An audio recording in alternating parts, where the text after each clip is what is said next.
PM-ശ്രീ പദ്ധതിയിൽ വിദ്യാഭ്യാസ മന്ത്രിയോട് റിപ്പോർട്ട് തേടി മുഖ്യമന്ത്രി. ഒപ്പിട്ട് കഴിഞ്ഞ പദ്ധതിയാണ് എന്നും തുടരണോ എന്ന് പരിശോധിക്കുമെന്നും VD സതീശൻ പറഞ്ഞു. നിലവിലെ സ്ഥിതി വിശദീകരിച്ച് റിപ്പോർട്ട് നൽകാൻ പൊതുവിദ്യാഭ്യാസ ഡയറക്ടർക്ക് വിദ്യാഭ്യാസ മന്ത്രി നിർദ്ദേശം നൽകിയിട്ടുണ്ട്. ഭരണമാറ്റത്തിന് പിന്നാലെ പദ്ധതി മുന്നോട്ട് കൊണ്ടുപോകണമെന്നാവശ്യപ്പെട്ട് കേന്ദ്ര സർക്കാർ വീണ്ടും കേരളത്തിന് കത്തയച്ചിരുന്നു. അധികാരമേറ്റതിന് പിന്നാലെ പുതിയ UDF സർക്കാരിന് നേരിടേണ്ടി വരാൻ പോകുന്ന പ്രധാന വിഷയങ്ങളിലൊന്നാകും PM-ശ്രീ പദ്ധതി. LDF സർക്കാർ ഒപ്പിട്ട കരാർ മരവിപ്പിച്ചതായി കേന്ദ്രത്തെ അറിയിച്ചെങ്കിലും അത് അംഗീകരിക്കാൻ കേന്ദ്ര വിദ്യാഭ്യാസ വകുപ്പ് തയ്യാറായിട്ടില്ല.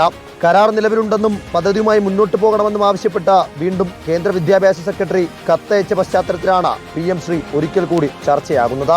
അതുകൊണ്ട് തന്നെയാണ് ഇന്നലെ പുതിയ വിദ്യാഭ്യാസ മന്ത്രി N ഷംസുദ്ദീൻ വിളിച്ച ഉന്നത ഉദ്യോഗസ്ഥരുടെ യോഗത്തിലും വിഷയം ചർച്ചയായത്. പദ്ധതിയുടെ നിലവിലെ അവസ്ഥ എന്താണെന്ന് മന്ത്രി പൊതുവിദ്യാഭ്യാസ സെക്രട്ടറിയോടും ഡയറക്ടറോടും അന്വേഷിച്ചു. സമഗ്ര ശിക്ഷ കേരളം വഴി ലഭിക്കാനുള്ള കുടിശ്ശിക തുകയെക്കുറിച്ചും മന്ത്രി ആരാഞ്ഞു.